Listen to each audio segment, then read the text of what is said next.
Hello, welcome to Family Time at your Library with Dublin City Libraries. My name's Ronan. I'm going to read you a story today called Puffling and the Egg, written by Erika McGann and illustrated by Gerry Daly and published by the O'Brien Press Dublin.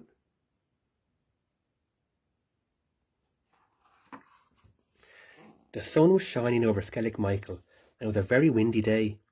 A puffling popped her head out of her burrow. "What's this?" she cried. "You must be lost, little egg. Don't worry, I'll help you get back to your nest." Just then a gust of wind blew and the egg went rolling down the hill. "Oh no!" cried the puffling. The puffling spied the egg in a cormorant's nest. "I only had 3 eggs," the cormorant said, "and now I've got 4. Isn't it marvellous?" "That's not your egg," the puffling said. "It's lost and I must get it back to its nest." "Oh dear," the cormorant replied. "Then tie this bit of seaweed around it. Maybe that will help." The puffling pulled and pulled the egg up the hill, but then the wind blew and the seaweed slipped out of her wings. "Oh no!" cried the puffling.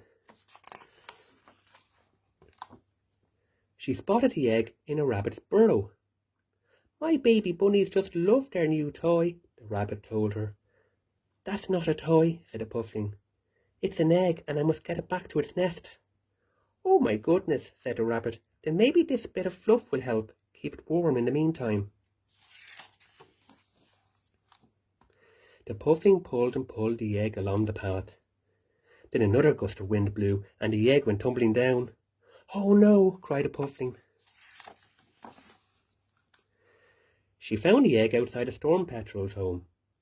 "It's so windy today," the storm petrel said, "but this excellent wind blocker is keeping out the breeze." "That's not a wind blocker," the puffling said. "It's an egg and I must get it back to its nest." "Oh my," said the storm petrel. "Then take that part over the grass so it doesn't get caught on the sharp stones."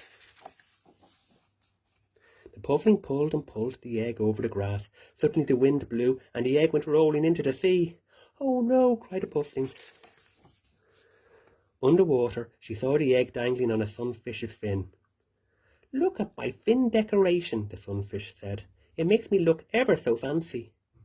"That's not a fin decoration," the puffling said. "It's an egg and I must get it back to its nest." "Golly," said the sunfish, "then you should catch it quickly before it floats away." The puffling dived into the sea. Out of nowhere came a strong current and the egg went swirling through the water. "Oh no!" cried the puffling. She spotted the egg in an octopus's tentacles. "This is my new favourite stone," the octopus said. "It's so smooth and round and I might keep it forever." "That's not a stone," said the puffling. "It's an egg and I must get it back to its nest." "Oh dear," said the octopus. "Then I'll wrap it up tightly with neat, tidy bows." The puffling swam and swam, pulling the egg. Then a big wave came along. She was tossed and turned and the egg disappeared. "Oh no!" cried the puffling. She finally found it on a porpoise's tail. "This ball is just great," the porpoise said to his friends. "We can play with it all day." "That's not a ball," said the puffling. "It's an egg and I must get it back to its nest." "Oh goodness," said the porpoise. "Then I'll bat it back to shore. But you'll have to go fetch it. Be quick." The puffling picked up the egg on the shore. Then she dragged and she hauled and she pushed and she pulled until finally the egg reached the top of the hill. 2 puffin neighbours were worried. Their burrow was empty and they couldn't find their egg anywhere. "I found an egg," the puffling called out. "It rolled down the hill and over the path. It slipped down the grass and into the sea.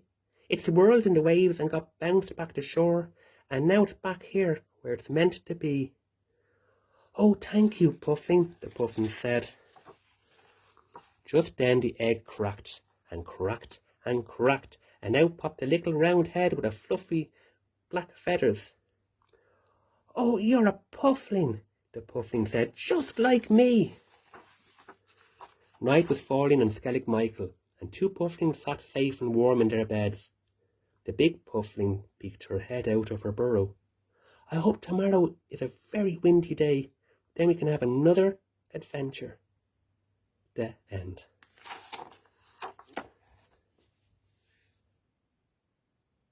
Well, I hope you enjoyed that story.